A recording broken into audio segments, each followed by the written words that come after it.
আসসালামু আলাইকুম গাইস, চলে আসলাম জেম ব্লগস থেকে। আমি জাবেদ আপনাদের সাথে নতুন ব্লগ নিয়ে। তো শুরু করা যাক আজকের ব্লগ। তো আজকে আমি আসছি ঢাকা মেট্রো রেল স্টেশনে। তো এটা হচ্ছে মতিঝিল স্টেশন। তো এখান থেকে আমি যাব শেওড়াপাড়া স্টেশন।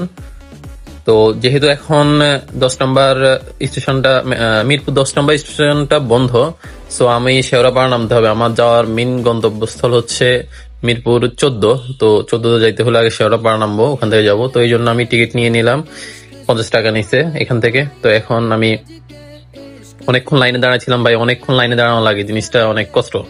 প্রায় প্রথমে গিয়ে যে নতুন কেউ যাওয়ার পরে যে বুঝবে যে কোন জায়গা থেকে উঠতে হবে বা টিকিট কাটতে হবে বোঝা যায় না, অনেকক্ষণ দাঁড়ানোর পরে বুঝছি। আমি নিজেও ফার্স্ট টাইম আসছি, জন্য বুঝলাম। যাই হোক, এখন ট্রেন চলে আসছে। ট্রেন চলে আসার পরে আমরা এখন ট্রেনে উঠবো। তো দেখতে জোশ লাগতেছিল ভাই, যেইভাবে স্টেশনটা করছে। আপনারা যারা আসেন না এখনো আসবেন, আর যারা আসছেন তারা তো এখানে নিয়মিতই যাতায়াত করেন। ঠিক আছে, তো চলে আসলাম মেট্রো রেলের ভিতরে। তো মেট্রো রেল 26 জুন 2016 সালে উদ্বোধন করা হয়। তখন থেকে প্রকল্পটি চলতেছিল। এখন 2022 সালে 28 ডিসেম্বর এটা উদ্বোধন করা হয়। শেখ হাসিনা প্রথম মেট্রো রেলে চড়ছিলেন। তো যাই হোক, আমরা এখন মেট্রো রেলে ভিতরে আসি। মেট্রো রেলের ভিতর থেকে জোস লাগতেছিল। এটার হচ্ছে 2 রকম কার্ড, একটা হচ্ছে ফেইড কার্ড আর একটা হচ্ছে ওয়ান টাইম ব্যবহার করার জন্য কার্ড যেটা। তো এটা হচ্ছে ওয়ান টাইম ব্যবহার করার জন্য আমি নিচ্ছি ওয়ান টাইমটাই। আর ওই ফেইড কার্ড যেটা পাশের ভাইয়া থেকে নেওয়া, উনি ফেইড করে নিয়েছিল আগে থেকে। তো এটার মাধ্যমে যাতায়াত করা লাগে, যায় সমস্যা না ওনার। তো এভাবে উনি যাতায়াত করে থাকে প্রতিবারই। যাই হোক, তো এখন মেট্রো রেলটা ছেড়ে দিয়ে মেট্রো রেলের ভিতর থেকে বাহিরে জোস লাগতেছিল ভাই। আমি তো বুঝতেই পারি না যে বাংলাদেশে এত সুন্দর একটা কি বলে ট্রেন লাইন আছে। ঢাকা শহরকে যদি আপনি সুন্দরভাবে দেখতে চান তাহলে আপনি মেট্রো রেল আসতে হবে। মেট্রো রেল থেকে বাইরের যে দৃশ্যটা ভাই, আমার মতো জোস একটা জায়গা। মনে হয় আমি বিদেশের কোনো একটা কান্ট্রিতে আছি। ঠিক আছে, আমার মনে হয় না আমি বাংলাদেশে আছি। ঢাকা শহর সবাই বলে নোংরা আবর্জনার শহর, কিন্তু আপনি মেট্রো রেল থেকে দেখলে এতটা সুন্দর লাগে। প্রথমে মনে হবে আপনি পাহাড়ের উপরে আছেন, পাহাড়ে কোনো গুহার থেকে দেখতেছেন, বা আপনি মনে হবে কিছুক্ষণ পর মনে হবে আপনি ইউরোপ আমেরিকাতে আছেন। এতটা জোস লাগছে ভাই। আমি ফার্স্ট টাইম উঠে আমার মন ভরে গেছে।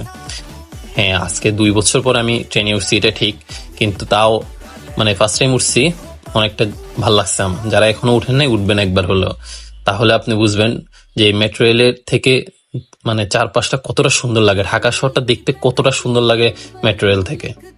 ঠিক আছে, তো যখন এই যে 2টা ট্রেন একসাথে আসে যায় ভাই, আমি বলে বুঝাতে পারবো না কতটা ভালো লাগছে জিনিসটা আমার। ঠিক আছে, তো চারপাশ থেকে দেখতেছিলাম, জিনিসটা আমার জোস লাগতেছিল। যেরকম ঢাকা ভার্সিটির উপর থেকে দেখলাম, এরপরে এই সামনে বিমানবন্দর আছে। ভাই বুঝাইতে পারবো না কতটা সুন্দর লাগতেছিল চারপাশটা আমার কাছে। তো এইটা মেট্রো রেলটা এখন যেহেতু কয়েকদিন আগে ঝামেলা হয়েছিল, কিছুদিন আগে যেহেতু জুলাই আগস্টে আন্দোলন হয়েছিল, তার জন্য মিরপুর 10 যেটা ওইটা বন্ধ করে দিছে। ওখানে হয়েছিল, সমস্যা হয়েছিল যে। তো এখন সমস্যা নাই, আমি শেওড়াপাড়া নামবো, শেওড়াপাড়া থেকে যাব। এটা হচ্ছে পুরান বিমানবন্দর ভাই। আপনি এখানে ক্যামেরায় কতটা দেখতে পাচ্ছেন জানি না, কিন্তু যদি সরাসরি আপনি দেখেন না তাহলে অবাক হয়ে যাবেন, এতটা সুন্দর লাগে জায়গাটা। মেট্রো রেল থেকে ঢাকা শহর এতটা সুন্দর লাগে, আপনি ভাবতে পারবেন আপনি ঢাকা শহর আছেন। এখন মেট্রো রেলের ভিতরে ঢুকলে আপনি ভাবতে পারবেন আপনি কোন জায়গায় আছেন। এতটা সুন্দরভাবে আপনি ঢাকা শহরটা দেখতে পারবেন। যদি কারো মন খারাপ থাকে এখান থেকে দেখে নেবেন। যাই হোক, আমি এখন মেট্রো রেল থেকে নেমে গেছি, আমার শেওড়াপাড়ায় চলে আসছি স্টেশন। তো আমি নেমে গেছি, তো আমি এখন চলে যাব। তো সবাই ভালো থাকবেন, সুস্থ থাকবেন।